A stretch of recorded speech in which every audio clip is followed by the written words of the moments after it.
नमस्कार, मी वैद्य भाग्यश्री पाटील। आज आपण थोडंसं चाइल्ड ओबेसिटी विषयी बोलणार आहोत। ज्यावेळी मी लहान होते त्यावेळेला एखादा मुलगा किंवा मुलगी असे दिसायचे ज्यांचं वजन जास्त आहे आणि मोस्ट ऑफ द टाइम्स त्याचं कारण असं असायचं की हेरिडिटी किंवा अनुवंशिकता।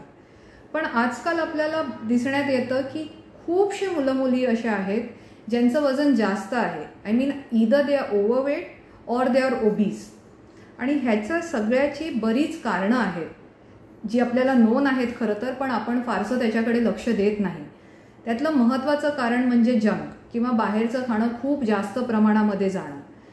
Second thing, lack of exercise, म्हणजे व्यवस्थित व्यायाम होत नाही, मुलं खेळायला जात नाहीत। तिसरं कारण जे आहे, मुलांची झोप व्यवस्थित होत नाही, वेळोवेळी झोपणं होतं, खूप उशिराने झोपणं होतं आणि मग त्याच्यानंतर खूप उशिराने उठणं होतं। तेही एक महत्त्वाचं कारण आहे ज्याच्यामुळे वजन वाढतं। किंवा झोप पूर्ण न होणं, फार उशिरा झोपून ते सकाळी शाळेत जायचं त्याच्यामुळे लवकर उठतात, मग दिवसभर त्यांचे क्लासेस वगैरे असतात आणि त्याच्यामुळे त्यांना झोप मिळत नाही। आणि लहान मुलांना शक्यतो 8-9 तास झोप मिळणं हे गरजेचं असतं, जे आजकाल होत नाही आहे। आणि fourth but the most important factor is the emotional factor. If काही कारणाने ते इमोशनली डिस्टर्ब्ड आहेत तर त्याच्यामुळे सुद्धा वेट गेन होण्याची पॉसिबिलिटी असते। ओके, आत्ता वेकेशन चालू आहे आणि ते फ्री आहे, त्यांना आपण ॲज पेरेंट्स एनकरेज करायला हवं की ते खेळायला जाऊ शकतील। वॉक करणं वगैरे हे सगळं म्हणजे जनरली एडल्ट्सचं काम आहे आणि ते मुलांसाठी खूप बोरिंग होतं। Of course if you are taking a leisure walk with your kid in a garden or something, that is going to be good for them because you are going to talk with them आणि त्याच्यामुळे तुमचं connect पण वाढू शकेल। So that is a complete different aspect आणि ते केलं तर चालेल। पण एकट्याने मुलाला वॉक घ्यायला सांगणं हे लॉजिकल नाही आहे, कारण walk is always boring for kids. मुलांनी खेळायला हवं, खेळले, स्विमिंग केलं, सायकलिंग केलं तर त्याच्यामध्ये त्यांची खूप जास्त प्रमाणात एक्सरसाइज होते आणि त्यांचे एनर्जी लेवल्स हे आपल्यापेक्षा जास्त असतात, त्यामुळे त्यांना तशा प्रकारची एक्सरसाइज असणं गरजेचं आहे। एक्सरसाइज म्हणणं खरं तर चुकीचं आहे, त्यांना खेळायला पाठवणं जास्त गरजेचं आहे। आणि आत्ता वेकेशन आहे तर ही बेस्ट वेळ आहे जेव्हा आपण त्यांना पाठवू शकतो। Second thing, encourage them to sleep early. Vacation आहे त्यामुळे उशिरा झोपला तर चालेल, सकाळी उशिरा उठेल, काही प्रॉब्लेम नाही आहे, तर ही कम्प्लिटली चुकीची कन्सेप्ट आहे। हेच पुढे मग शाळा चालू झाल्यावर चालू राहतं आणि मग त्यामुळे त्यांची झोप अपुरी राहते। जर ते आत्ता वेळेवरती झोपू शकले आणि त्यांची झोप छान पूर्ण झाली तर that definitely helps in doing proper digestion आणि त्याच्यामुळे त्यांना वेट रिडक्शनला डेफिनेटली मदत होईल।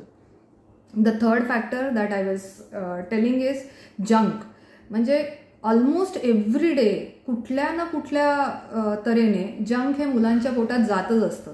म्हणजे either it could be burgers और पिझ्झाज किंवा मॅगी खाल्लं, एक दिवस चिप्स खाल्ले, काहीतरी सतत त्यांच्या पोटात जात राहतं।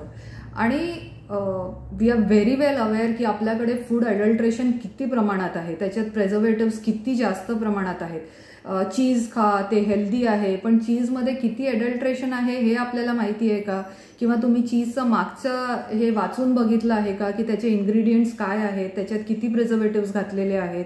तर ह्या सगळ्या गोष्टींची नोंद करणं खूप गरजेचं आहे। आणि it is important to introduce our kids to our Indian food.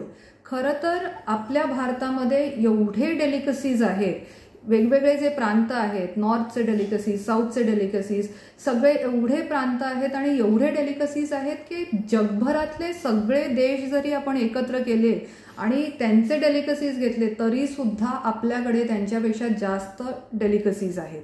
फक्त आपण खूप वेस्टकडे वळत चाललो आहोत आणि त्यांचं अन्न आपण जास्त स्वीकारत आहोत।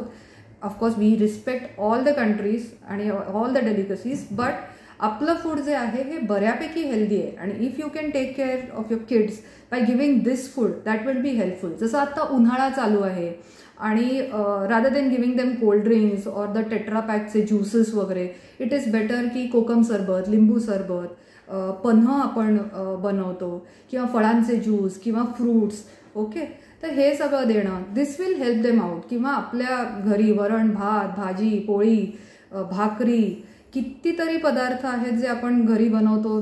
पुरणपोळी आहे, कितीतरी पदार्थ आहेत. पुरणपोळी पचायला जड आहे, नो डाऊट, पण ती काय आपण रोज खात नाही, सणावारानुसार खातो. त्यामुळे त्याच्याने त्या पिरियडसाठी आपण खाल्ल्याने काही वाईट नाही. जेव्हा आपण रोज सतत काहीतरी चुकीचं खातो त्यावेळेला आपल्याला त्रास होतो. आणि खरं तर मुलांची पचन क्षमता ही खूप चांगली असते, त्यामुळे ते सगळ्या गोष्टी खूप छान पचवू शकतात. फक्त त्यांना व्यायाम असणं गरजेचं असतं. जंक नाही, पचवू शकतात म्हटल्यावरती जंक खाल्लं तरी ते पचेल असं म्हणत नाहीये मी. ओके, तर ह्या गोष्टींची काळजी घेणं गरजेचं आहे. झोप पूर्ण होणं गरजेचं आहे.